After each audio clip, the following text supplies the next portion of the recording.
Bon samedi les pirates, j'espère que vous allez bien parce que moi ça va bien. Bah oui, ça va bien. On a fait le live hier soir, on s'est régalé. Voilà, moi j'adore ces lives du vendredi soir. Ça vous met la grinta, la patate pour le week-end et vous savez que vous multiplierez les chances de retrouver votre couple et de moins souffrir en faisant un investissement sur vous-même et l'investissement sur vous-même, c'est-à-dire toutes les audios que vous allez vous mettre, toutes les audios des formations que vous allez vous mettre dans les oreilles, eh bien vous allez mettre en application avec la grinta des coachings, la grinta des pirates, la grinta des vidéos, la grinta des lives du vendredi soir, oui, tout ce que vous apprenez, toutes les connexions que vous faites dans votre cerveau avec les audios de formation, c'est la grinta qui permet de les mettre encore plus fort en application. Cette semaine, on a parlé de la jalousie, on en a parlé hier soir encore dans le live. On va encore en parler ce matin parce que c'est important.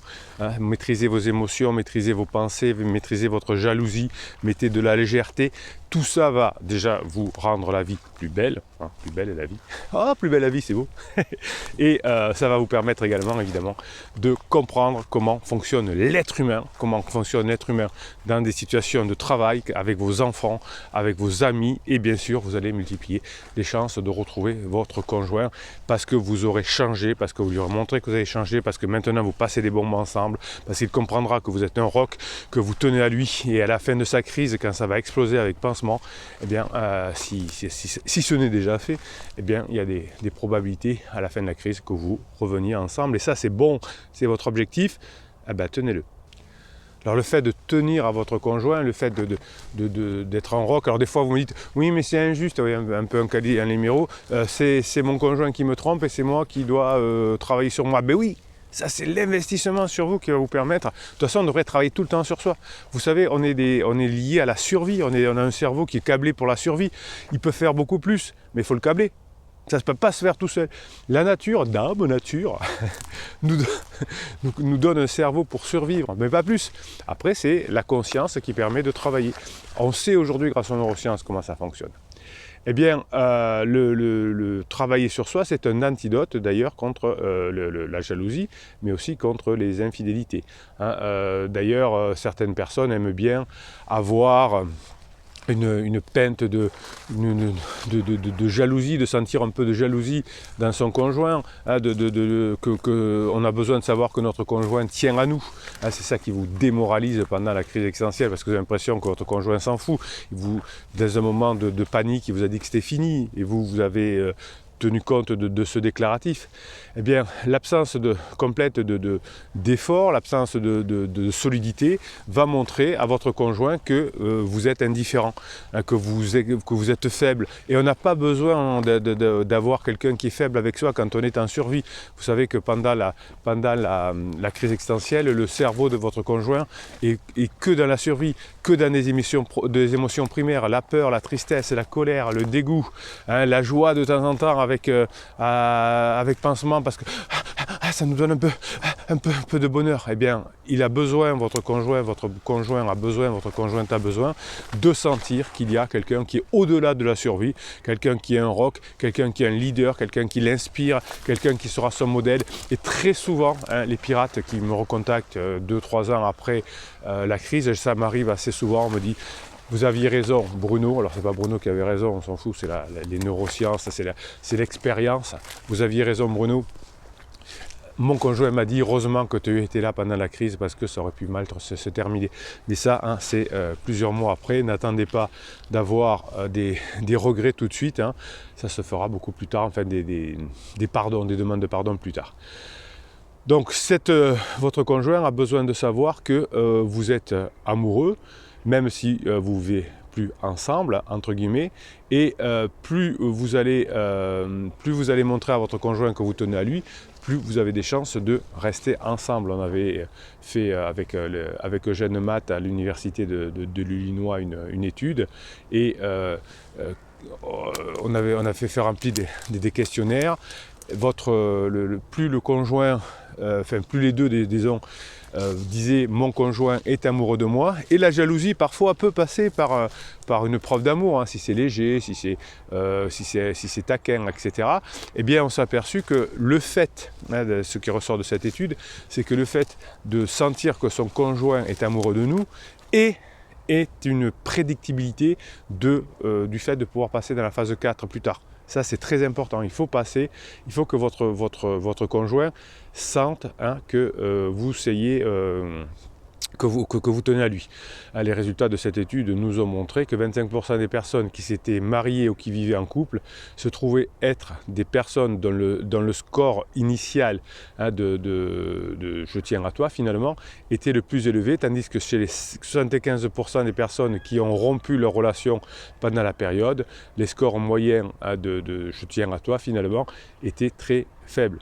Donc les observations montrent que lorsque l'on dit à son conjoint, alors lorsque l'on dit oui, mais lorsque l'on montre à son conjoint parce qu'on change, parce qu'on passe du temps sur soi, parce que votre conjoint voit que vous pardonnez, vous savez pardonner, votre conjoint voit que vous avez fait un travail sur soi et sur vous, parce que si vous changez, c'est que vous avez fait un boulot sur vous, ça ne se fait pas par miracle, c'est vous qui avez la possibilité de créer ces connexions neuronales dans votre cerveau par votre travail, ça ne peut pas se faire tout seul. Donc votre conjoint vous sera, même si je ne le dis pas au départ, reconnaissant.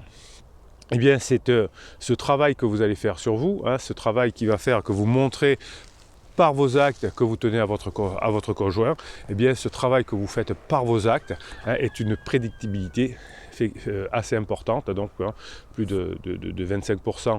Enfin, les personnes qui sont restées en couple avaient des déciles importants.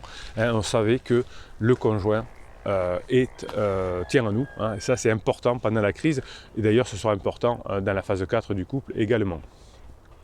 Rix avait aussi montré en Pennsylvanie, lui il était à la fac de médecine, que chez les étudiants qui vivent en couple, un tiers déclare que savoir que l'autre tient à nous rend une relation plus forte, et en revanche savoir que notre conjoint est jaloux, voire très jaloux, est une prédictibilité finalement de conflit dans le couple, c'est-à-dire que votre conjoint va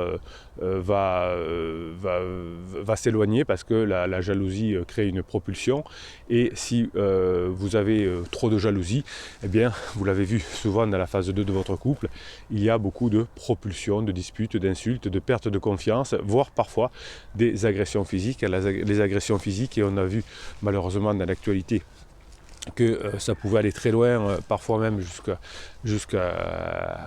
la mort, puisqu'il y a des crimes passionnels existent, c'est lié à la jalousie. Donc vous voyez que vous ne pouvez pas rester en couple si vous êtes jaloux.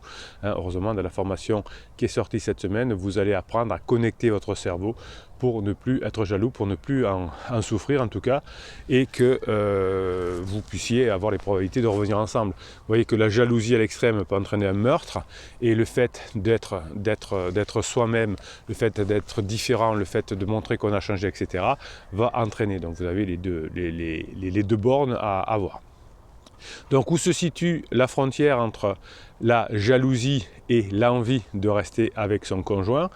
Qu'est-ce qui va permettre de transformer une petite inquiétude que vous pouvez avoir évidemment, c'est-à-dire que je ne suis pas sûr que mon conjoint va revenir un jour, ça veut dire simplement que je ne suis pas sûr de pouvoir faire ce travail sur moi, je ne suis pas sûr d'être assez fort, assez forte pour me mettre des audios tous les jours dans les oreilles, je ne suis pas sûr de pouvoir maîtriser mes pensées, mes émotions, je ne suis pas sûr d'être capable d'apprendre. Alors avec les formations que je vous mets en place, tout le monde peut apprendre. On n'a pas besoin d'être un intellectuel, il suffit de mettre les audios dans les oreilles et de faire autre chose en même temps, et de passer du temps, et de passer du temps, et de passer du temps en faisant autre chose. Donc c'est sûr que tout le monde peut le faire, puisque on a 240 minutes de perdu tous les jours. Vous pouvez donc faire 1 heure, 2 heures, tout en faisant autre chose. Vous ne faites pas la place, vous ne faites pas la formation à la place, vous faites en même temps. Ce qui va faire que finalement, le fait que vous montriez à votre conjoint que vous échangez, que vous y tenez, va recréer de l'attachement chez votre conjoint, et les interdits que vous faisiez alors que vous étiez un bébé pirate, finalement, faisaient sombrer votre conjoint dans la méfiance systématique, destructrice. Donc finalement, l'individu qui était jaloux, un manque d'estime de soi. Hein, si on croit que pansement qui est tout boiteux peut être supérieur à nous, si on se conforme à ce que dit, ce que dit notre conjoint, si on se conforme au déclaratif, eh bien on va avoir une estime de soi qui est très faible. Et comme votre conjoint a une estime de soi qui est très faible pendant la crise existentielle, c'est pour ça qu'il vous dit « je ne reviendrai plus, c'est fini », etc. Hein, c'est lié à une faible estime de soi. Quelqu'un qui est fort dit « écoute, pour l'instant, je ne sais pas trop où j'en suis, pour l'instant, je ne sais pas, je ne peux pas prédire l'avenir, je ne m'appelle pas Mamadou, donc pour le moment, voyons ce qu'on peut faire, laissez-moi un peu de liberté, laissez-moi être tranquille ». Donc là, ce n'est pas quelqu'un qui a une faible estime de soi, quelqu'un qui a une faible estime de soi, quelqu'un qui a un problème de confiance en soi, et vous avez une formation complète de plus de 3 heures ou de 4 heures, je ne sais plus combien j'avais fait, parce qu'elle est importante celle-là. Si vous avez cette confiance en vous, hein, vous multiplierez les chances d'y arriver, et la confiance en soi, c'est ce qui vous permet de réussir dans les affaires avec vos enfants, etc. Vous voyez que votre conjoint qui a une estime de soi très faible est en train de s'épuiser, est en train de faire n'importe quoi. Hein, c'est lié à l'anxiété de la crise existentielle la plupart du temps. Donc finalement, si votre conjoint sent que vous êtes jaloux, si vous commettez des interdits, si vous ne travaillez pas sur cette jalousie, eh bien vous allez créer ce qu'on appelle un effet propulsion, hein, puisque votre conjoint va sentir que vous n'êtes pas fort, que vous n'êtes pas un pirate, que vous n'avez pas de confiance en soi, et comme lui-même ou elle-même se sent anxieuse, eh bien on va plutôt aller voir un imbécile qui nous rassure, l'imbécile étant la personne qui est boiteuse, qu'on appelle le pansement, hein, qui va se mettre en relation avec quelqu'un qui est déjà en couple ou qui n'a pas fait le deuil de son couple, et évidemment ça va mal se terminer, comme la plupart du temps.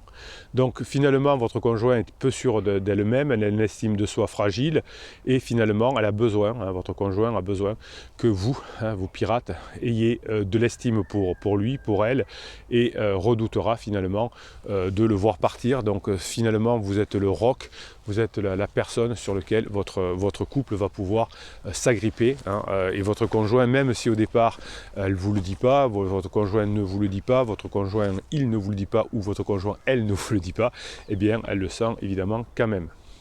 Donc la jalousie est quelque chose qui va entraîner des impacts sur l'aspect physique de votre conjoint.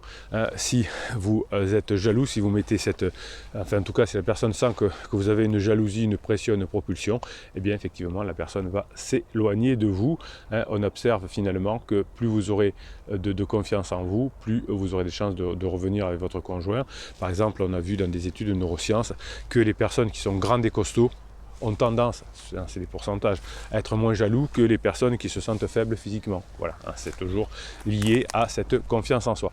Donc vous avez la formation qui est sortie cette semaine qui s'appelle Combattre la jalousie, mais elle est très liée à la confiance en soi. Vous avez une formation sur la confiance en soi, sur la légèreté, sur comprendre la crise existentielle, etc. Vous avez le triptyque absolument indispensable: comprendre la crise existentielle, devenir la meilleure version de soi-même, et faire ce qu'il faut, faire les méthodes pour bien vivre en couple et récupérer son conjoint. Donc si vous faites ce triptyque de formation, d'audio que vous mettez dans les oreilles, et bien évidemment c'est comme ça qu'on multiplie les chances d'y arriver, hein. Ça ne peut pas se faire par l'opération du Saint-Esprit.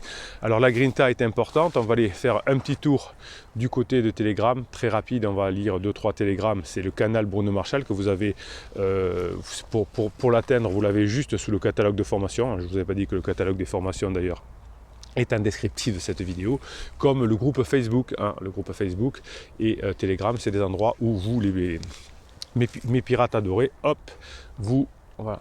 On va remettre la caméra dans le droit chemin, hop, allez, on prend 2 secondes, voilà.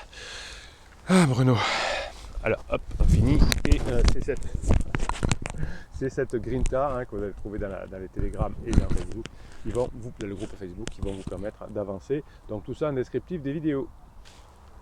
Allez, quelques télégrammes. Donc, je vous rappelle que pour Telegram, c'est pour donner de la Grinta aux pirates. Vous m'envoyez vos messages sur mon WhatsApp, vous m'envoyez des vidéos, des audios, des messages écrits de type mème, hein, et c'est quelque chose qui vous aura apporté quelque chose et vous le mettez en place.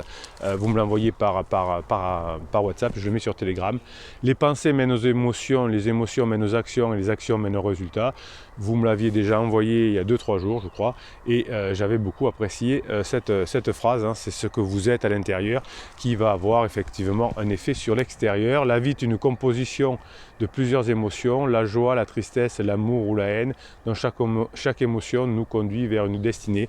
Oui, hein, si vous êtes plutôt dans la surprise et dans la joie, vous aurez une destinée différente que si vous êtes dans la survie avec la peur, la tristesse, la colère et le dégoût, hein. Vous aurez une vie de survie si vous avez des émotions simples, et si vous avez des sentiments ou des émotions complexes comme l'empathie, la compassion, l'intelligence, la culture, eh bien vous aurez plus de chances d'avoir une vie agréable.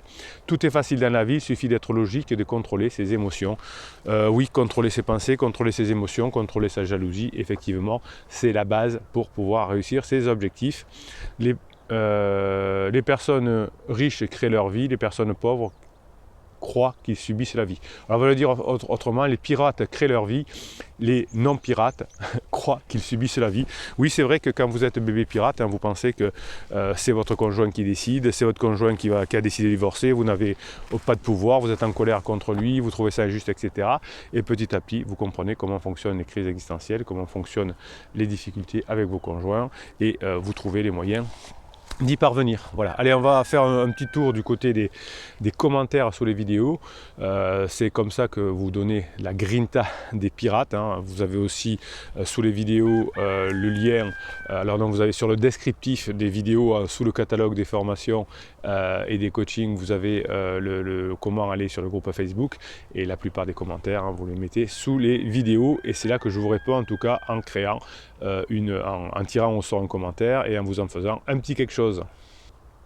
Un message de Romain Sparrow, qui est très actif sur les commentaires des vidéos. Et ben c'est comme ça, on aide les pirates en posant des questions, en donnant son expérience, et quand vous écrivez des choses positives, non seulement ça aide les autres pirates, mais surtout ça vous contrôle votre cerveau, ça vous permet d'envoyer votre cerveau dans le bon sens, hein. Si vous avez des émotions de survie, je suis en colère, je suis triste, etc. Vous avez plein de groupes Facebook où les personnes sont vocifèrent contre leur conjoint, etc.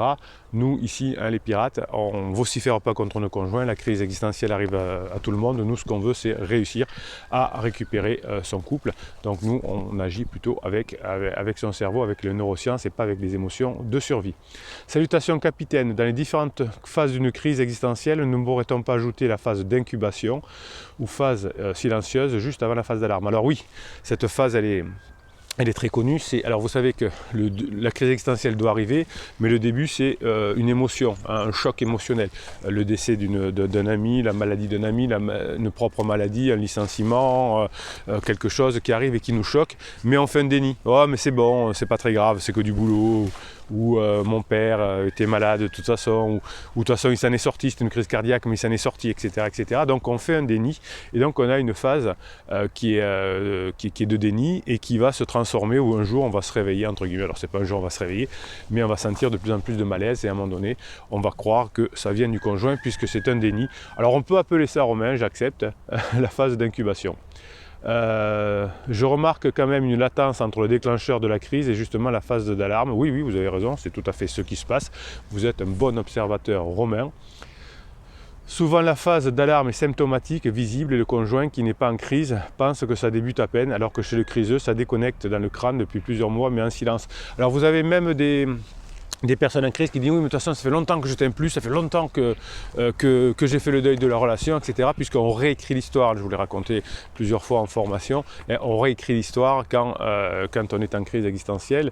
C'est pour ça que vous, quand vous êtes bébé pirate et que vous ne faites pas attention, vous trouvez ça injuste, etc. C'est juste un phénomène biologique.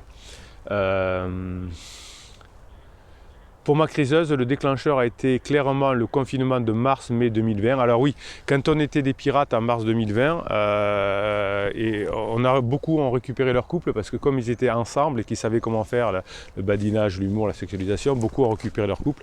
Mais effectivement, beaucoup de personnes qui n'étaient pas des pirates ont morflé pendant cette période-là, c'est vrai.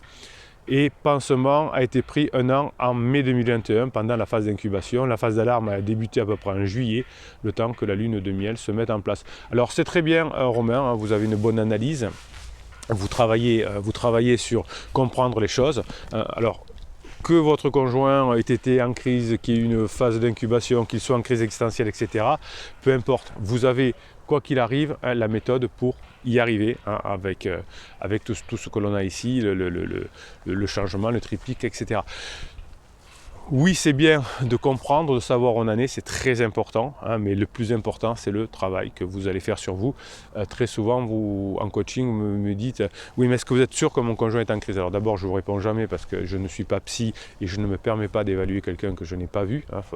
Si votre psy, votre coach vous évalue quelqu'un qui n'a pas vu en disant « C'est un pervers narcissique » ou « C'est mort » ou je ne sais pas, ou qui se permet d'évaluer l'avenir qu'il ne connaît pas, il faut changer, faut changer de professionnel. Si un jour, je pète les plombs, que je vous dis ah oui je suis sûr votre conjoint est en crise, c'est sûr, au pire je vous dis oui effectivement ce que vous me dites c'est des symptômes d'une personne en crise, mais pas plus.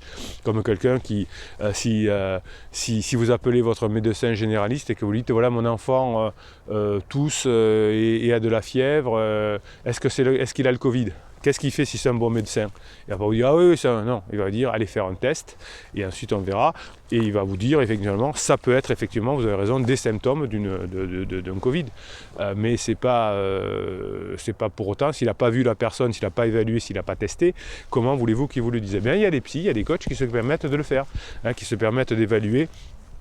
Vous m'aviez envoyé une fois un live d'un coach et vous savez, comme nous on fait, il y a des chats et la personne avait mis une phrase et le coach, c'était une coach d'ailleurs qui travaille avec d'autres, enfin il dit ah oui bon, ça c'est une crise existentielle, vous inquiétez pas, les crises existentielles se terminent. En une phrase, sans avoir vu la personne, sans connaître, hop, il y a eu un diagnostic qui est posé. Bon, c'était un jeune coach, qu'on m'avait envoyé, c'est pas très grave, cette personne progressera dans la vie. Mais vous voyez, faut faire attention quand quelqu'un vous donne une évaluation sans avoir vu la personne, sans avoir fait un travail important. Donc, pour Romain, quel que soit, est-ce que votre femme est en crise ou pas, il y a des symptômes, on s'en fout. Enfin, c'est pas qu'on s'en fout, mais c'est pas comme ça que vous allez la récupérer, c'est par votre travail, c'est là-dessus qu'il faut vraiment agir. Bruno Marchal, il vous dit, passez le samedi que vous méritez.